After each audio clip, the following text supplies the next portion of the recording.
Picture this. The year is 480 BC. The hot sun beats down on the rocky pass of Thermopylae.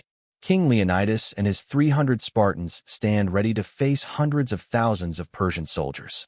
But wait, what if, instead of Spartans, a modern U.S. Marine platoon showed up, armed with M4 rifles, night vision, and air support?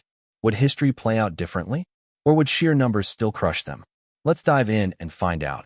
What if U.S. Marines fought at Thermopylae? Alright, so first let's set the stage. Thermopylae was a narrow coastal pass in ancient Greece, basically a bottleneck between a mountain and the sea. Perfect for defense, terrible for a massive army trying to squeeze through.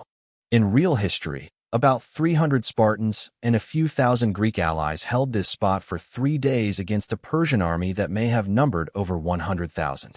They lost, but their stand became legendary. Now, replace those Spartans with one modern Marine platoon. Let's say 40 highly trained soldiers with state-of-the-art weapons, communication gear, and tactics that took centuries to perfect. Could they hold off the Persian army? Or would they eventually run out of ammo, energy, and luck? Our Marines arrive, probably confused. No GPS signal, no radio contact, and no idea how they ended up in ancient Greece. But soon, they see a dust cloud on the horizon, tens of thousands of Persian soldiers marching toward them. They quickly realize this isn't training. They set up defenses, sandbag positions, claymore mines, and maybe a couple of light machine guns at key choke points. Their rifles? M4S and M27S with scopes, lasers, and 30-round magazines. To the Persians, these weapons would look like magic sticks that spit thunder and death. The Persian archers step forward and let loose a massive cloud of arrows. The Marines just duck, maybe chuckle a little, and fire back, precisely, efficiently. A single Marine rifleman can hit a man-sized target at 500 meters. A whole platoon? That's a nightmare for ancient infantry. Rows of Persian soldiers would drop before even getting close. Within minutes, the battlefield turns chaotic. Persian morale shatters. They've never seen anything like this. The Marines? Calm, focused, and communicating through radios. They'd probably start wondering if they just became gods of war in this timeline. But here's where things get tricky. The Marines might have the tech and training, but they don't have infinite ammo. Even with tens of thousands of rounds, facing 100,000 enemies is a numbers game. Once their bullets start running low, the Persians could push in waves, slowly closing the distance. And remember, this is 480 BC. There's no air support, no resupply drops, no backup.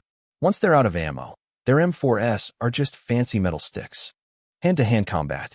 The Marines are tough, but against thousands of sword-wielding warriors, it's only a matter of time before the line breaks. Imagine it. Night falls over Thermopylae. The battlefield glows with fire. The Marines have pushed back waves of Persian attacks all day. Smoke rises. Shell casings litter the ground.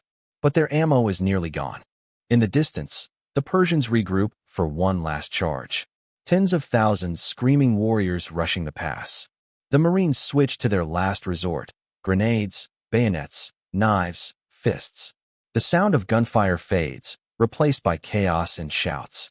For hours, they fight until the last Marine falls.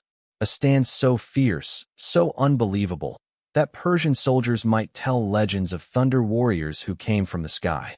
In the end, the Marines would make Thermopylae even more legendary.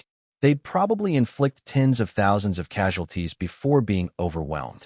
But like the Spartans, they'd fall, victorious in spirit, outmatched by time and sheer numbers. Still, their stand would echo through history. Imagine Persian historians writing, "The gods sent 40 men who fought like an army of lightning." So what do you think? Could a single Marine platoon change the course of history? Or would they just become another legend at Thermopylae? Drop your answer in the comments. And don't forget to like, subscribe, and ring that bell for more wild what-if battles. Because next time, we're asking, what if a modern aircraft carrier appeared at Pearl Harbor?